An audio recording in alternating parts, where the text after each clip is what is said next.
Лето 93-го года. Я еду по автомагистрали Вільня-Клайпед.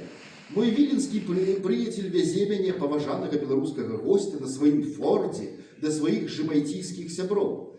Прыяцеля завуць Альфансас. Якой мадэлі і якога году форд, няважна. Ён раскошны ўжо таму, што форд.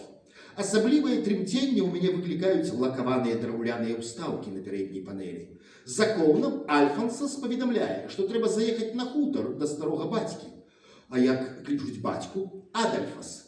Так, значыцца, я еду на маршыне маркі Форда, як спявалася в одесскай песні, моего дзяцінства по еўрапейскай автастраде з Альфонсом Адольфовичем на сапраўдны літовскі хутар. Да это просто цуд, мара юного антисоветчика, чым я тут же поделился с Альфонсом, не забывши выказать свое захопленне як литовскими лесными братами, так и литовским хутором, як опорой национальной борьбы. Ты только это, попередил Альфонсис, батьку не кажи про цудоўных лесных братов. Я збянтэжыўся, як так? Ды вось так. Ягонага бацьку моего деда забили, яны и забили, нешта з гаспадаркі ім аддаваць не хотел. Одним словом, гэтую героичную тему, калі ласка, не чапай. Хутар быў, дарэчы, як з фільма Вітаўтаса Жалакявічуса, ніхто не хацеў паміраць. Пачарнелыя драўляныя сцены, грубая сялянская мэбля, і сярод гэтай аўтэнтыкі барадаты гаспадар у простай кашулі, які амаль не разумеў па-расійску.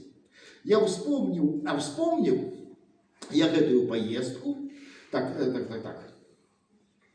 Між тым Літва прысутнічала і на старонках сялянскай газеты. Вядома, не ў выглядзе хронікі, это я пераскакиваю, борьбы с бандитизмом. У 1951 году у СССР отбывались выборы у Верховные Советы Республик.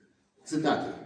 «Радость литовского народа». Я буду читать специально таким сталинским голосом, как ранее по их радио. «Святочно расквечены алыми стягами в улице ликуючей столицы Советской Литвы. На фасадах будынкаў великие портреты усенароднага кандидата ў депутаты Иосифа Виссарионовича Сталина.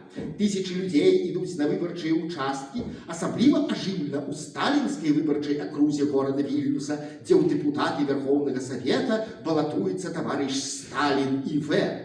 В улице Кропу у 6 гадзін раніцы раскрыліся дзверы памяшкання 18-го выбарчага участка. Старшыня участковай выбарчай камісіі Ю. Пеполіс віншуе выбаршчыкаў з наступіўшым святам. Ва ўрачыстай абстаноўцы пачынаецца галасаванне. Адной з першых тут опустила бюллетень стахановка табачной фабрики імя Дзяржынскага Зофія Сукайкайте. Еще не так давно яна переступила порог